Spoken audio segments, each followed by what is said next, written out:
random, but just when I brought out the trash now, it's pretty late at this time. And when I brought out the trash and I looked around and just looked at the trees and the buildings and, thinking about our small apartment where we are right now, my wife and I was feeling this sense of gratitude and appreciation for the world and just this profound, yeah, being awe-inspired by the world and grateful that I'm able to do what I'm doing, that I'm able to follow my goals, and dreams and do art. And today, for instance, after I was teaching on Preply German, did a little bit of this here. So looks pretty abstract, right? But it's basically a new composition that I'm working on. And I also worked on this drawing here yesterday.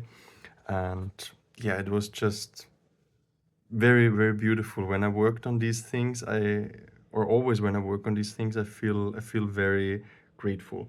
Sometimes, of course, sure, I'm frustrated because, like, it doesn't look like how I want it to look, or it doesn't sound exactly like I want it to sound. But if you're just 60% there at what you imagine in your head, right, in your inner world, what you can come up with, if it's just 60% of that you can accomplish, then it's already a big goal accomplished, basically, right? A milestone, you could say. But independent of the result, and I keep stressing that, and I keep reminding myself also, independent of the result, the process is what really fuels you and opens your heart, and it just opens your gaze wider and wider to the wonders of the world. And no matter how small or how minuscule something is, right? It can be a very simple daily object. For instance, take this pencil here, right? Most people would walk by it and pass it and just say, okay, what's special about that? There's nothing fancy, nothing special about it. But if you look close enough at anything, it becomes special, and it becomes really obvious, really, really ridiculously obvious to you how marvelous it is that it exists, that some physical object with physical properties can exist in this material reality. And at the same time, these material aspects can inspire you for something very transcendental, right?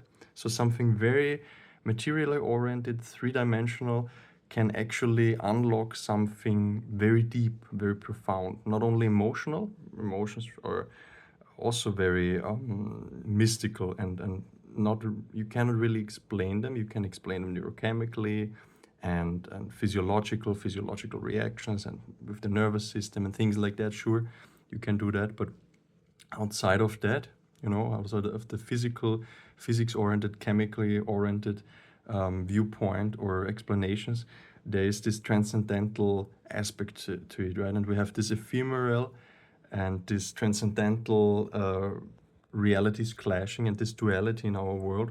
And I think all of that, right, no matter how tragic and how sad or frustrating or anger-inducing or all kinds of emotions, right, it can bring up, no matter how much of that is true, what's also true is it's deeply inspiring, right? And I just wanted to, I don't know, remind myself and remind you of that, how wonderful the little things are and how wonderful it can be to just, yeah, follow through with your dreams and get inspired by little things to do maybe something great, maybe something not so big, maybe something small, but still very inspiring, right? No matter what it is, I feel that it's important that we keep inspiring ourselves, keep inspiring others with our creativity, with our own voice. It doesn't even have to be artistically oriented. It can be anything, some little idea, some little spark.